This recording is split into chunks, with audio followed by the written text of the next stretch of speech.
የአብይ ጾም ስድስተኛው ሳምንት ገብርኄር በኢትዮጵያ ኦርቶዶክስ ተዋሕዶ ቤተክርስቲያን ስያሜ የአብይ ጾም ስድስተኛው እሑድ ወይም ሳምንት ገብርኄር ይባላል። ስያሜውን የሰጠው ኢትዮጵያዊው ሊቅ ቅዱስ ያሬድ ነው። ከአምስቱ መጽሐፍቶች አንዱ በሆነው ጾመ ድጓ መጽሐፍ ሳምንቱን የአብይ ጾም ሳምንታት ስያሜዎች ከነስርዓተ ማኅሌቱ አዘጋጅቷል።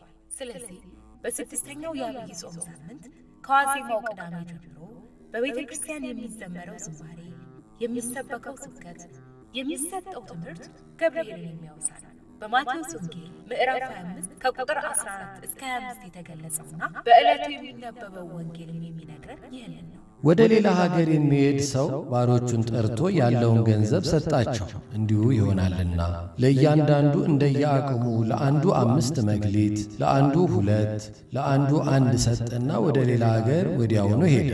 5 መክሊትም የተቀበለው ሄዶ ነገደበት፣ ሌላ 5 አተረፈ። እንዲሁም 2 የተቀበለው ሌላ 2 አተረፈ። 1 የተቀበለው ግን ሄዶ ምድሩን ቆፈረና የጌታውን ገንዘብ ቀበረ። ከብዙ ዘመን በኋላ የእነዚያ ባሮች ጌታ መጣና ተቆጣጠራቸው። 5 መክሊት የተቀበለውም ቀረበና ሌላ 5 መክሊት አስረክቦ ጌታ ሆይ 5 መክሊቶች ሰጥተኸኝ ነበረ፣ እነሆ ሌላ 5 መክሊት አተረፍኩበት አለ። ጌታውም መልካም አንተ በጎ ታማኝ ባሪያ፣ በጥቂቱ ታምናሃል፣ በብዙ ሾመሃለሁ፣ ወደ ጌታ ደስታ ግባ አለ።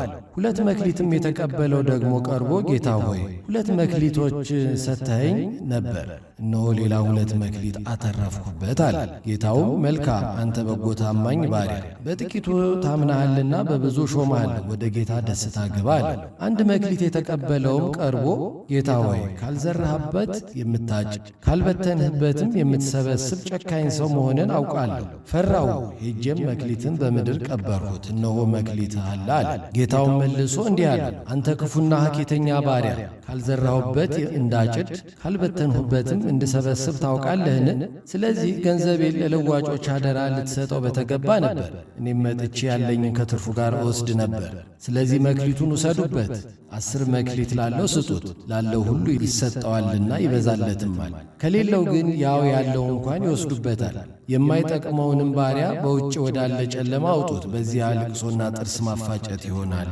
የማቴዎስ ወንጌል ምዕራፍ 24 ከቁጥር 14 እስከ 30። ባለጸጋ የተባለው ጌታ ነው። መክሊት የተባለው ደግሞ ልዩ ልዩ አገልግሎት፣ የአገልግሎት ጸጋ ነው። ያተረፉት በሚገባ በታማኝነት ያገለገሉ ቅዱሳን ሰዎች ናቸው። መክሊቱን የቀበረው ደግሞ በታማኝነት በተሰጠው ጸጋ ማገልገል ሲገባው ያላገለገለ ነው። ጌታቸው ሊቆጣጠራቸው መጣ ማለት በዕለተ ምጽአት ለሁሉ ባገለግለው አገልግሎት ዋጋ ለመስጠት እንደሚመጣ ያሳየናል። በመጣ ጊዜም ነቅተው የሚጠብቁትን እነዚያን አገልጋዮች ብፁዓን ናቸው።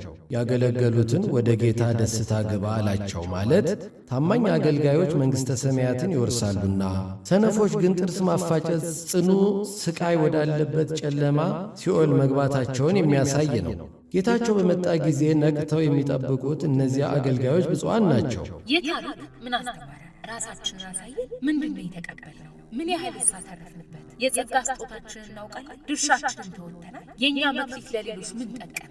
በሌሎችስ መክሊት ምን ተጠቀመ? በመክሊታችን ሰጪዎችን አከበርንበት? እግዚአብሔር እንደ አቅማችን ማትረፊያ መክሊት ሰጥቶናል። የሰጠንን መቅበራችን፣ በተሾምንበት ነገር ታማኝ መሆን አለብን። የተቀበለ ደግሞ ይሰጣል። የተቀበለ ሰጪውን ያከብራል። የተቀበለ እንዳልተቀበለ አይኩራራም። የተሰጠንን ሳንሰጥ ከሄድን እንጠየቃለን። በተሰጠን መክሊት ራሳችንና ሌሎችን ለእግዚአብሔር ክብር ማትረፍ አለብን። ድርሻችንን መወጣት አለብን። በአቅማችን ከሰራን፣ በተሰጠን ከታመንን እግዚአብሔር በዚህ ደስ ይለዋል። እግዚአብሔር አለመታመንን ይጠላል። በተሰጠን ታምነን ማትረፍ አለብን። ከምድር የጠፋ ትልቁ ሀብት ታማኝነት ነው። ሰው እንኳን ሰውን ራሱን የሚያታልልበት፣ ለራሱ እንኳን መታመን ያልቻለበት ሁኔታ አለ።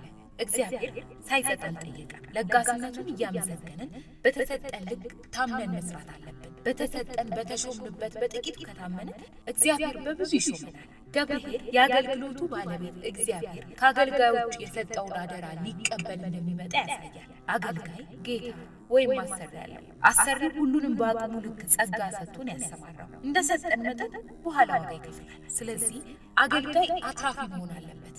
በተለይ መንጋውን ማትረፍ አለበት። ታማኝ አገልጋይ ወይም እረኛ ለበጎቹ ሕይወት ዋጋ ይከፍላል። የተበተነውን ይሰበስባል፣ የወደቀውን ያነሳል፣ ያዘነውን ያጽናናል፣ የተሰበረውን ይጠግናል። የራሱን ጥቅም አይፈልግ፣ በጎችን ለጥቅሙ አይሰዋ። ግን እረኝነት እንዲህ እየሆነ አይደለም። እረኞች ሆይ ሕዝቡ ባለቤት አለው፣ በአግባቡ ምሩ። የሾማችሁ አንድ ቀን ወደ እናንተ ይመጣል። ያኔ ምን ልትመልሱለት እንዳላችሁ አስቡ። ቃሉ እንደሚል ጮማውን ትበላላችሁ፣ ጠጉሩንም ትለብሳላችሁ፣ የወፈሩትን ታርዳላችሁ፣ በጎቹን ግን አታሰማሩ።